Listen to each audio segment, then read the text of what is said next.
Vamos a darle observación al texto, a la palabra de Dios. El mensaje a Tiatira.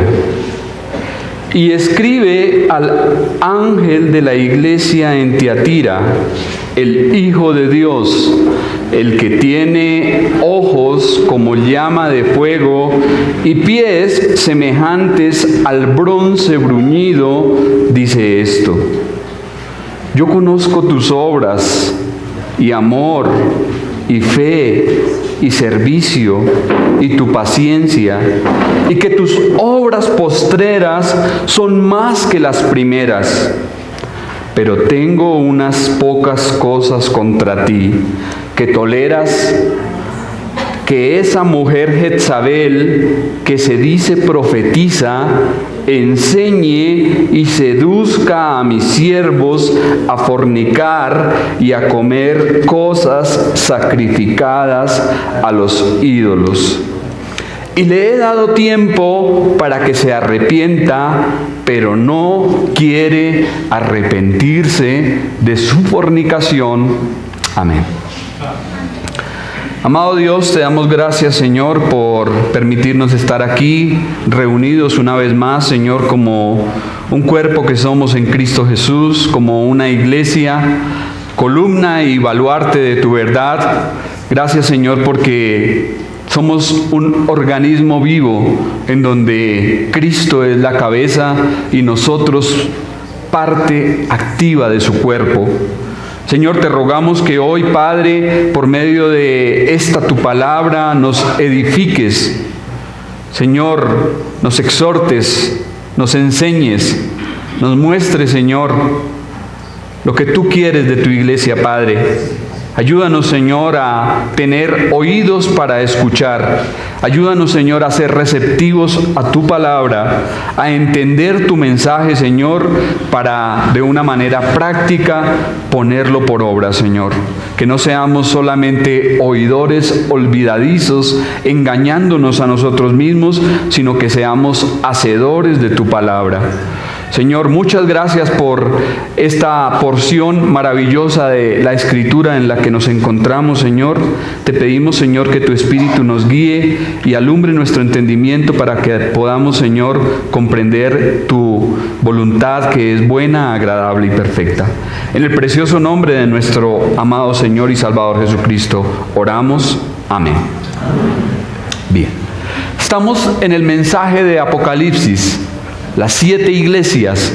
Hemos visto algunas de ellas. ¿Recuerdan cuáles han sido? Éfeso, Esmirna, Pérgamo y Tiatira. Es la que acabamos de observar, la iglesia número 4, la carta número 4 a Tiatira. Dijimos que Éfeso es la iglesia que se caracteriza por ¿qué cosa? Dejar, no perdió, dejó su primer amor, es otra cosa distinta. Dejó, la iglesia que dejó su primer amor, no lo perdió, lo dejó. Éfeso. Esmirna es la iglesia sufriente, la iglesia perseguida. Pérgamo, la iglesia tolerante, correcto. Y hoy vamos a hablar de Tiatira y vamos a ver que ella es la iglesia permisiva. La iglesia permisiva. La carta a la iglesia de Tiatira. La ciudad fue fundada por Seleuco. ¿Alguien recuerda quién fue? Seleuco. Veíamos unos nombres raros por allá en el libro de Daniel cuando hablábamos de Alejandro Magno y sus 4 generales, sus sucesores. ¿Los recuerdan? ¿Quiénes eran? Los sucesores de Alejandro Magno. Seleuco, Ptolomeo,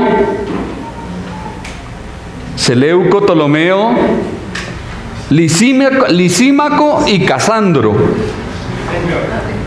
Lisímaco y Casandro. Entonces, esta ciudad de Tiatira fue fundada por Seleuco, uno de los 4 generales de Alejandro, cuando se dividió el imperio, y en un principio fue establecida como una base militar y posteriormente se convirtió en una rica ciudad que era centro comercial y primordial allí por su ubicación, por su situación geográfica. Actualmente en ese lugar se encuentra una ciudad con el nombre de Aquisar. Ahí la podemos ver. Eso es lo que corresponde a la ciudad de Tiatira en la actualidad. La actualidad, lo que es el día de hoy. Una ciudad cuyo nombre es Aquisar. Y notemos que aunque Tiatira fue la ciudad más pequeña, el Señor dirige a esta iglesia que lleva el nombre, el mensaje más largo. Y a esta congregación es a la que se le hacen los más serios reproches. Tiatira fue la ciudad natal y el hogar de una mujer encontrada en Hechos de los Apóstoles llamada Lidia. ¿Alguien recuerda algo sobre Lidia? ¿Qué hacía ella? Ella era vendedora de púrpura. Entonces, se sabe que en la ciudad de Tiatira habían varios gremios comerciales, se movían allí negocios de telas, lanas, tinturas, una rica industria y también fundición de metales. Entonces, era una ciudad rica, una ciudad próspera, una ciudad con gran comercio. El nombre Tiatira significa sacrificio continuo o incansable, ofrenda perpetua. Y al parecer en aquel lugar no cesaban de ofrecer víctimas en sacrificio a los ídolos paganos. Apolo era la deidad principal de la ciudad de Tiatira. Y acerca del autor de la carta, sabemos que se trata de ¿quién? ¿Quién es el que está dando el mensaje acá? ¿Juan es el autor? La revelación de Apocalipsis es la revelación ¿de quién? De Jesucristo, correcto. Y el que está aquí hablando es el Hijo de Dios. El Hijo de Dios. Y esta frase se constituye en una afirmación clara de la deidad de Cristo. Ya lo hemos explicado en ocasiones anteriores. Cuando se habla de Cristo como el Hijo de Dios, es decir que Él es Dios mismo, que Él es Dios. Y eso resalta su absoluta soberanía en un sitio en donde una mujer quería tomar el control. Vemos que en esta carta el Señor se presenta en términos singularmente severos. Dice que es el que tiene sus ojos como sus ojos como llamas de fuego. ¿De qué nos habla esa mirada escrutadora y penetrante del Señor? ¿Qué nos dice? Ojos como llamas de fuego.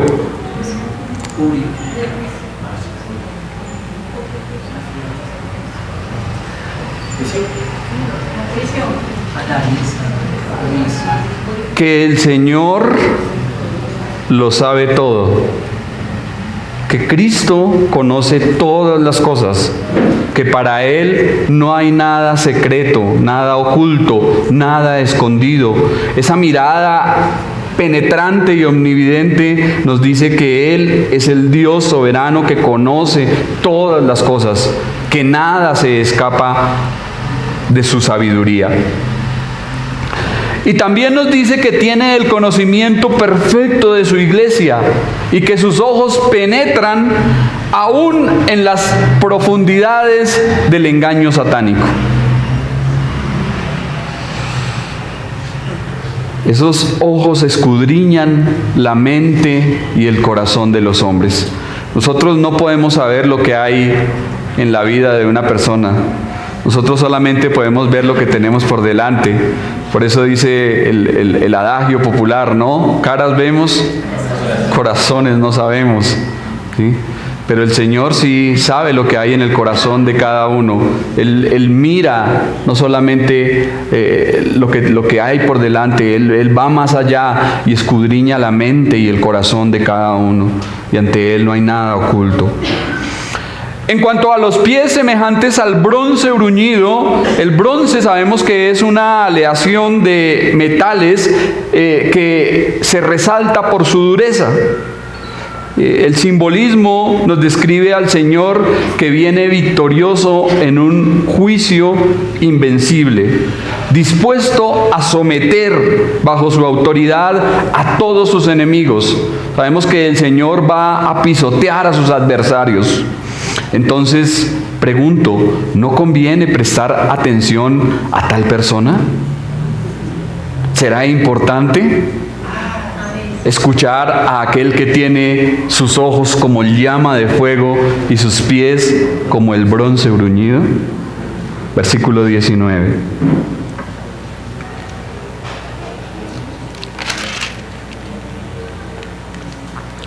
Yo conozco tus obras y amor y fe y servicio y tu paciencia, y que tus obras postreras son más que las primeras.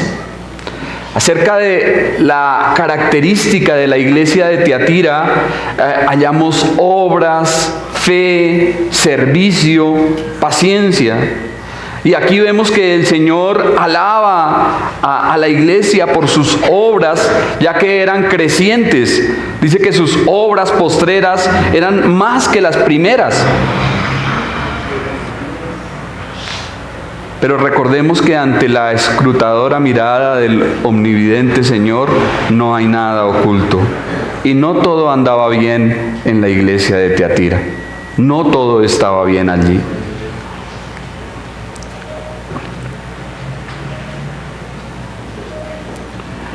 Aunque la asamblea en aquel sitio recibe el reconocimiento del Señor por poseer y practicar el fruto del Espíritu, también ha de prepararse para la tremenda exhortación que viene a continuación. Y es cierto que tenía obras que eran motivadas por el amor, originado por la fe, obras dinámicas, ejecutadas con paciencia, y ese es un cuadro estupendo que debe ser imitado por cualquier iglesia. Pero además los creyentes en Tiatira llevaban a cabo un servicio incansable que aumentaba en lugar de disminuir. En muchas iglesias se ve que empiezan con un alto nivel de servicio, hacen muchas cosas, pero ¿qué ocurre con el paso del tiempo? ¿Cómo van esas obras? Menguando, ¿sí? Van menguando con el paso del tiempo. Y eso no ocurrió a la iglesia en Tiatira. Sus obras de amor, lealtad, servicio y constancia iban creciendo y aumentando cada día. Es sorprendente que se dé un elogio tan entusiasta a esta iglesia en vista de la severa reprimenda que viene a continuación. Y notemos que aunque el Señor conoce las obras de su pueblo, que son hechas en amor, en fe, en celo y en paciencia, si sus ojos ven que la iglesia está cometiendo algo malo o permitiendo algo malo, ¿qué hará? ¿Qué hará el Señor? Corregirla, reprenderla y, si es necesario, castigarla. Una iglesia puede aumentar en obras y en servicios sociales. Se pueden hacer muchas cosas buenas, muy buenas obras. Se puede atender al necesitado, se puede ayudar a los más pobres. La iglesia puede estar activa en una cosa, en otra, pero eso no le sirve para estar bien ante los ojos del Señor. Eso no le alcanza. Y si está tolerando falsa doctrina, idolatría, profecía e inmoralidad, el Señor la corregirá y la reprenderá. Versículo 20.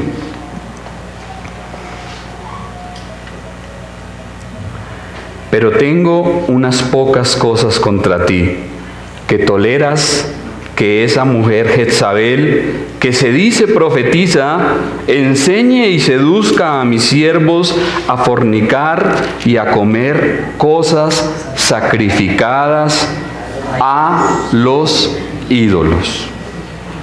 La alabanza del versículo anterior queda opacada por la censura que aquí aparece.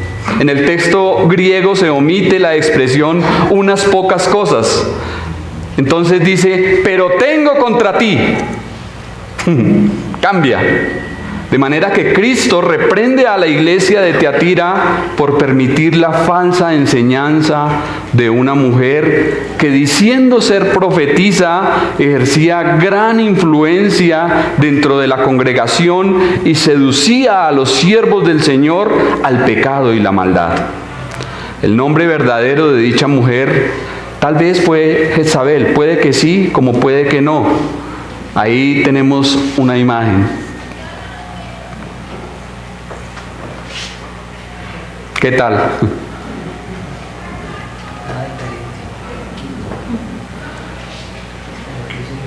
Pero recordemos quién fue Jezabel en el Antiguo Testamento.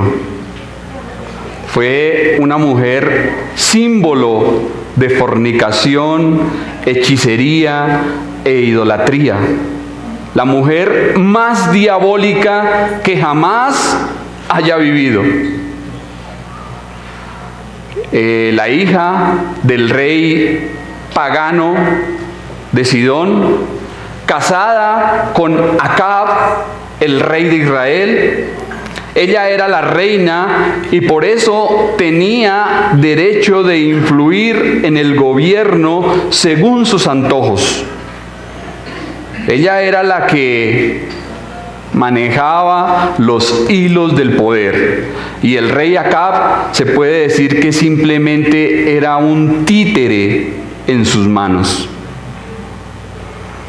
Además era prostituta y hechicera.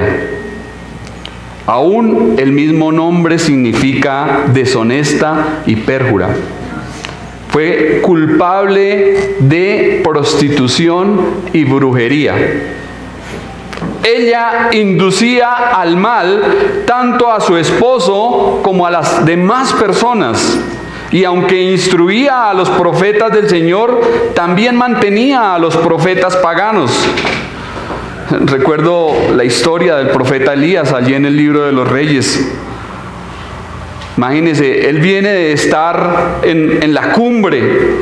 Elías fue llamado el profeta de fuego.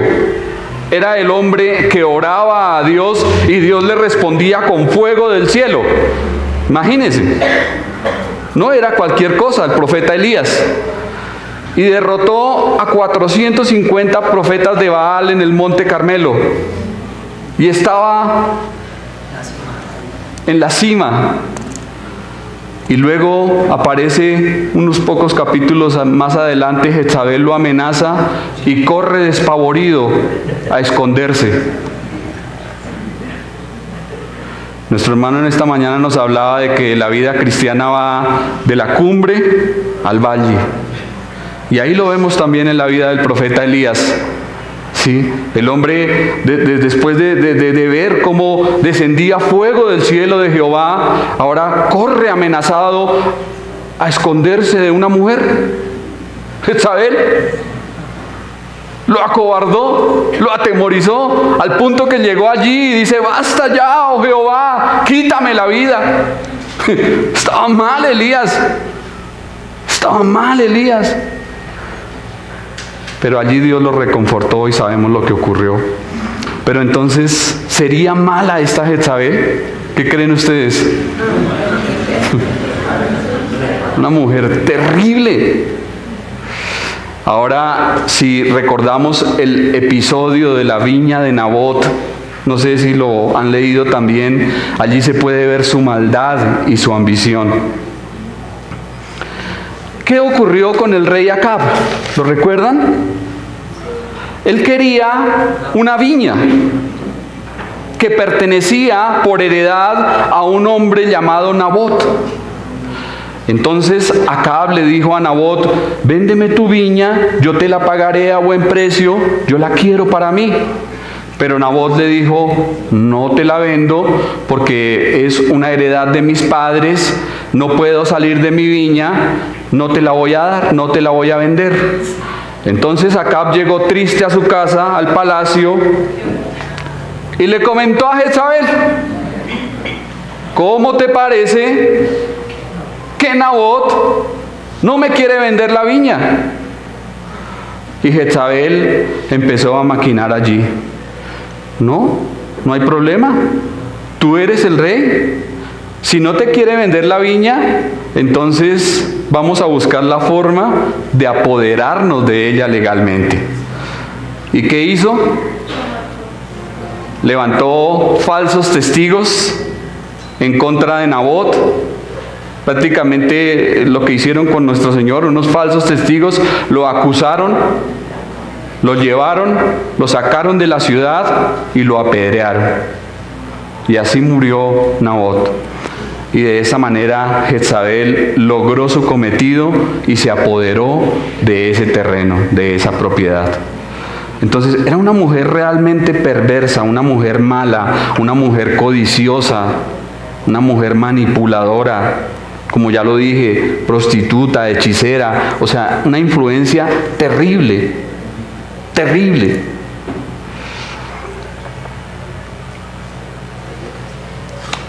Tenía una mentalidad de mafioso. Jezabel tenía la mentalidad del mafioso. Si fulano no nos sirve, ¿qué debemos hacer con él? Desaparecerlo, eliminarlo, que parezca un accidente. La influencia de esta mujer en Israel fue peor que la de Balaán, porque no solamente aconsejaba, sino también ordenaba como quien tiene autoridad. Ella cogió, hizo las cartas y cogió el anillo del rey y la selló. Selló las cartas con el anillo del rey. Es decir, que ella tenía la autoridad y el poder de hacer lo que quisiera. Algunos opinan que la Jezabel de Tiatira fue la esposa del mensajero en aquel lugar, porque traducen la palabra que aparece allí como tu mujer. Pero de ser así, aquel obispo no podía haber sido más desafortunado, estar casado con una mujer como Jezabel, ¿no? Aunque estamos hablando de la Jezabel del Antiguo Testamento, ahora de la Jezabel que aparece aquí en la carta, ¿no? Es otra, ¿no? No la vayan a confundir, es otra. Pero la interpretación normal del texto no parece conceder ese significado. La Jezabel de Tiatira se consideraba profetisa y evidentemente muchos la creían y la aceptaban. Ella instruía y apartaba a los siervos del Señor, los influenciaba, de manera que estaba causando gran daño y gran malestar dentro de la iglesia. Tal vez se trató de una persona rica, culta, una persona noble que llegó a la iglesia y al comienzo pues alguien no quería ofender a una persona tan renombrada e influyente.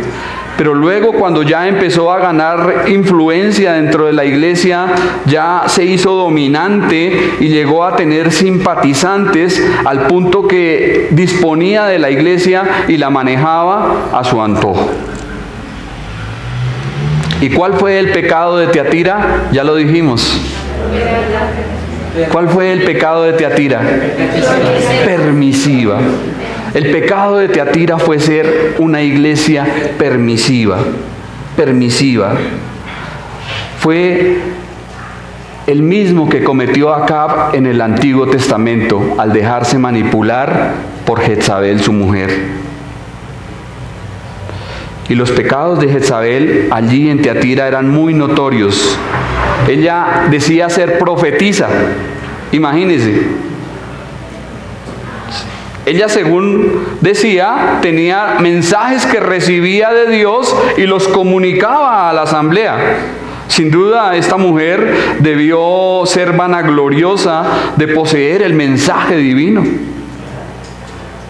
Así que el mandato de Cristo a la iglesia es a retener lo que ya tiene, lo que ya tenía. Y la pretensión de Jezabel era falsa en lo absoluto y producto del engaño satánico. ¿Quién es el interesado en invertir las cosas, alterar el orden y cambiar el diseño de Dios? El adversario, el diablo, el opositor. Y Dios ha establecido un orden, ¿sí? Y la mano de Satanás ha estado todo el tiempo tratando de cambiarlo, de modificarlo, de alterarlo. Alguien dijo, la tolerancia hacia las personas es una virtud buena y bíblica, pero la tolerancia hacia las falsas enseñanzas es un pecado. ¿Alguien lo puede repetir? La tolerancia hacia las personas es una virtud buena y bíblica, pero si lo que se tolera es el pecado y la falsa enseñanza, ¿qué es? Es más pecado, es un pecado. La otra falta de Jezabel fue pretender convertirse en la maestra de la congregación. Inclusive estaba enseñando a los siervos del Señor, un papel vedado a las mujeres mucho antes, porque ya Pablo había dicho a Timoteo, ¿qué cosa? No permito a la mujer enseñar ni ejercer dominio sobre el hombre, sino estar en silencio. Ahora sí, con este micrófono parezco Mac Panton. Traizar Visual Production. Imagen, mi hermano. Efectos sonido. No permito a la mujer enseñar ni ejercer dominio sobre el hombre. Pero aquí se están viendo otras cosas. Eso es lo que se está viendo en muchas partes. ¿Sí? La mujer predicando. ¿Sí? La mujer enseñando desde el púlpito. Vamos a ver otras imágenes.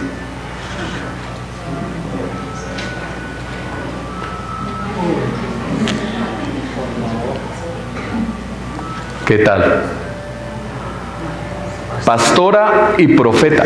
Y acá. Pastora y profeta.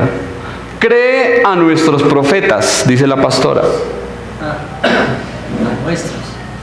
A nuestros, ¿sí? No a los del Señor, sino a nuestros. Encuentro de Déboras al frente de la batalla con la apóstol.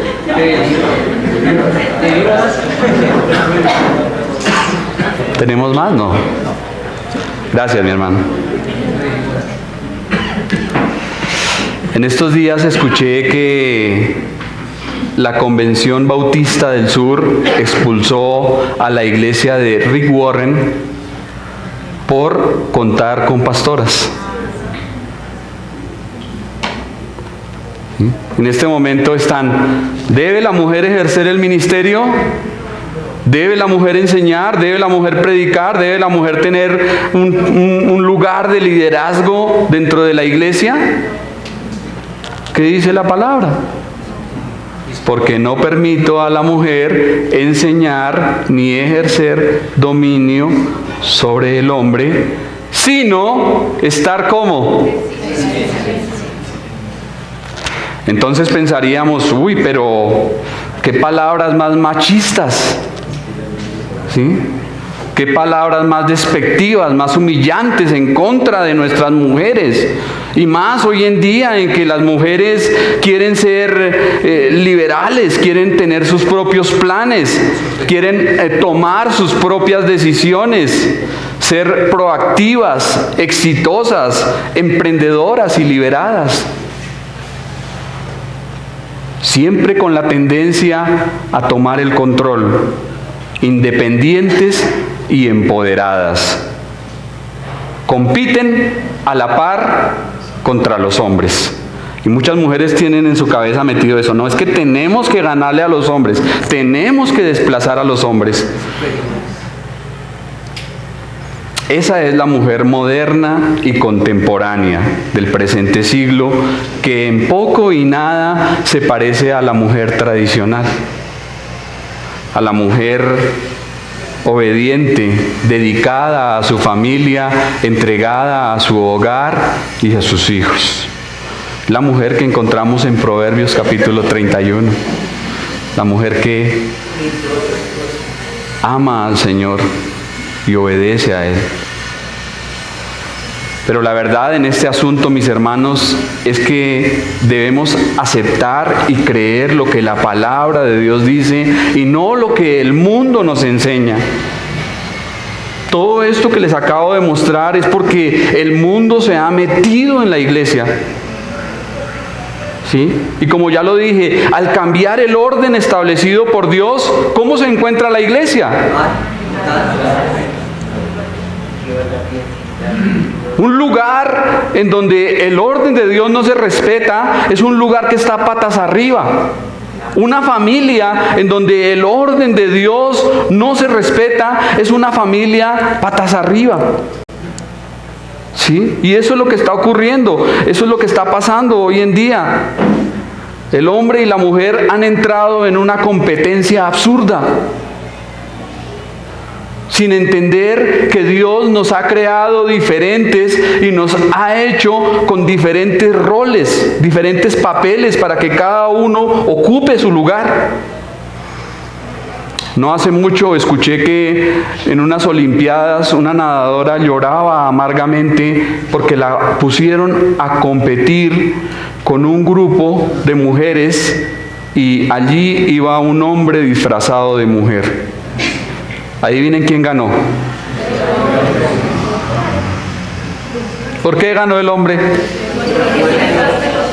Porque la musculatura del hombre es diferente, porque la caja torácica del hombre tiene más capacidad de retener el aire, porque el hombre es más fuerte que la mujer. Y entonces esta atleta lloraba desconsoladamente y decía, no, nunca le vamos a ganar a un hombre. Así entrenemos todo el tiempo que sea, pero no vamos a poder porque es que un hombre es un hombre. Y era un hombre disfrazado de mujer, como los que aparecen ahora en muchas partes, ¿sí? Haciéndose pasar por mujer y compitiendo contra mujeres. Una lucha absurda, absurda. Dios nos hizo diferentes y esas diferencias se deben de conservar en la iglesia, en la casa, en la familia, para que las cosas anden como debe ser. Esto no es machismo, porque muchos podrán decir, no, pero es que en esa iglesia son muy machistas. No, no es machismo, es el orden establecido por Dios. Si bien Dios no necesita de hombres que se crean mujeres, porque alguien por ahí decía un día, dijo, yo antes era homosexual y ahora soy una gran sierva del Señor. Dios no necesita de hombres que se crean mujeres, ni tampoco de mujeres que se crean hombres. Por naturaleza, las mujeres tienen la tendencia a manipular, a dominar muy sutilmente. En esa parte la mujer, ella sabe manejar las situaciones muchas veces y el hombre termina cediendo, termina haciendo lo que ella quiere. Pero leí algo interesante que decía: los grandes hombres y las grandes mujeres de Dios siempre tendrán mayor interés en servir que en dominar. Si usted es un gran hombre de Dios o si usted es una gran mujer de Dios, tendrá un interés verdadero en servir más que en dominar. Entonces, mis hermanos, debemos de conservar ese orden establecido por el Señor. No permitir, digamos, que las cosas cambien, que las cosas se alteren. No ser como esos hombres que dicen: aquí se hace lo que yo obedezco.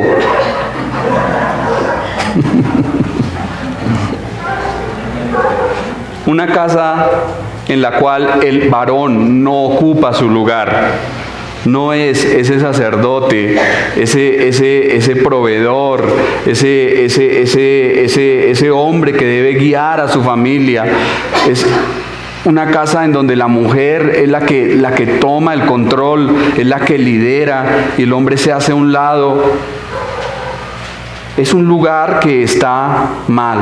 Es un lugar, como ya lo dije, que no puede estar bien porque está en contra de lo establecido por Dios, del orden dado por Dios.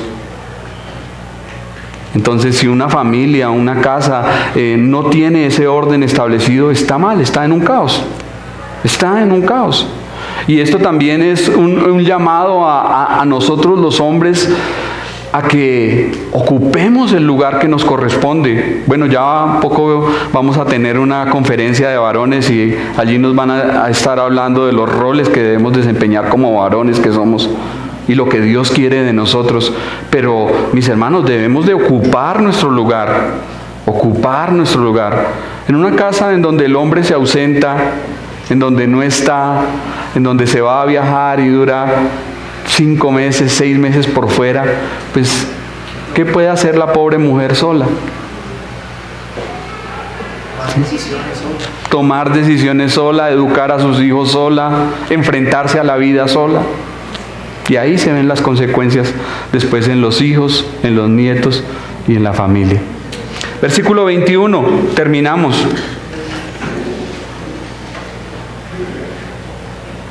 Y le he dado tiempo para que se arrepienta, pero no quiere arrepentirse de su fornicación. Este pasaje nos muestra que Dios es paciente y misericordioso. Dice la palabra que el Señor es lento para la ira, pero grande en misericordia. Es decir, que la ira de Dios, ¿cómo va? Lenta, pero llega. Su misericordia es grande, sí, avanza más, sí, también llega.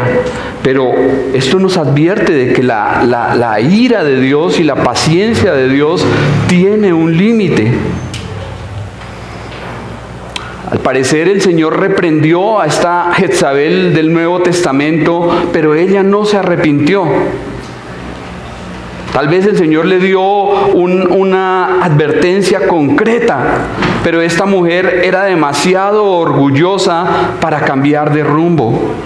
No deseaba cambiar su manera de actuar ni de pensar. Y no mostraba ninguna disposición hacia el verdadero arrepentimiento. ¿Han encontrado personas así? ¿Han encontrado gente así? No. A mí no me diga eso. Yo soy así. Y así me quedo. Dicen algunos. Esa es mi forma de ser y hasta allá no voy a cambiar. Entonces esta mujer estaba rechazando su propia salvación y la de sus simpatizantes. Dios da tiempo y advertencias de sobra, pero su ira, mis hermanos, también llega. La obstinada terquedad y perseverancia en el pecado pronto ha de ser juzgada. Cuando el Señor traza la raya, nadie se escapa de su castigo. Y aquí tenemos una reflexión muy práctica. ¿Cuántas veces el Señor nos está llamando al arrepentimiento? ¿Cuántas veces Dios le ha dicho a usted personalmente, arrepiéntase? Y le ha dado tiempo para que se arrepienta. Y usted está en graves problemas si no lo hace. Porque el Señor puede trazar la línea y decir, no más.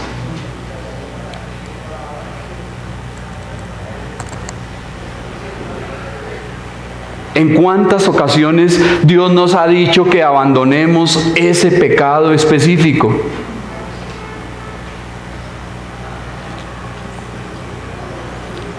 El genuino arrepentimiento detiene el juicio, pero si no lo hacemos, inevitablemente el castigo vendrá. Tenemos que arrepentirnos, cambiar de actitud y abandonar el pecado, si no deseamos que sus consecuencias desastrosas nos alcancen en esta vida y en la eternidad. No podemos dejarnos vencer, mis hermanos, por el capricho, por la obstinación, por el orgullo y la terquedad. Apártese, por favor, de aquello que desagrada al Señor y no espere a que su vara de castigo caiga sobre usted. Arrepiéntase. No esté entre aquellos que rehúsan arrepentirse a pesar de la bondadosa y misericordiosa gracia de Dios. Un predicador del pasado dijo lo siguiente: mañana podría ser el día de nuestra muerte. No lo sabemos. Nadie tiene la vida comprada. Nadie tiene nada asegurado. Hagamos de hoy el día de nuestro arrepentimiento.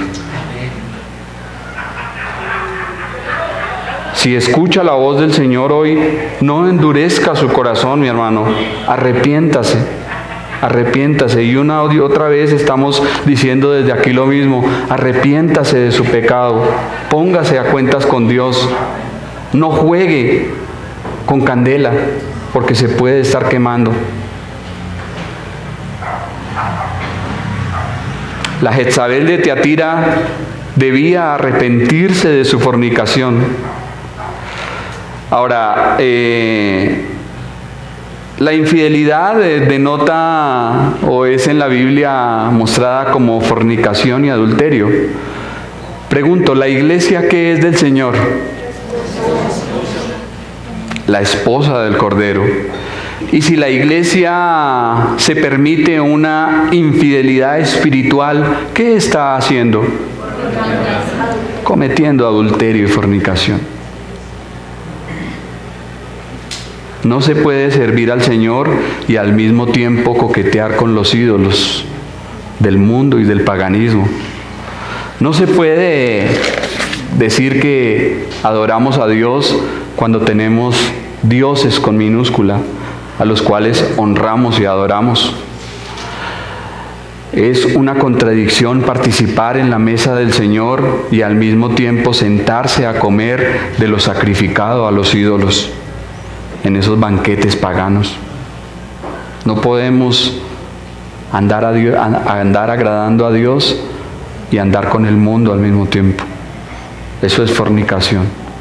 Y si hacemos eso, debemos arrepentirnos. A eso es lo que nos llama la palabra en esta mañana. Cristo aborrece la fornicación en todos los términos, tanto física como espiritualmente. Entonces, mi hermano, si usted se ha permitido en la vida ciertas cosas y necesita del arrepentimiento, hoy es el día para que lo haga. Hoy es el día para que confiese sus pecados y se aparte de ellos. Si la palabra, lo veíamos en la epístola de Juan, el que confiesa sus pecados y se aparta de ellos alcanzará misericordia. Si confesamos nuestros pecados, Él es fiel y justo en perdonarlos y limpiarnos de toda maldad, de toda maldad. Entonces, mi hermano, que hoy sea el día de nuestro arrepentimiento. No esperemos a que Dios tenga que tratar con nosotros, porque el trato de Dios muchas veces va más allá de lo que pensamos. Y alguien decía, la vara de Dios pega duro. Los azotes del Señor duelen, duelen. Y si somos sus hijos, el Señor muchas veces nos coge y nos cuelga y nos azota con vara. Pero esos azotes son para nuestro bienestar, son para nuestra bendición, para que estemos con Él, andemos con Él y lleguemos a Él en la eternidad.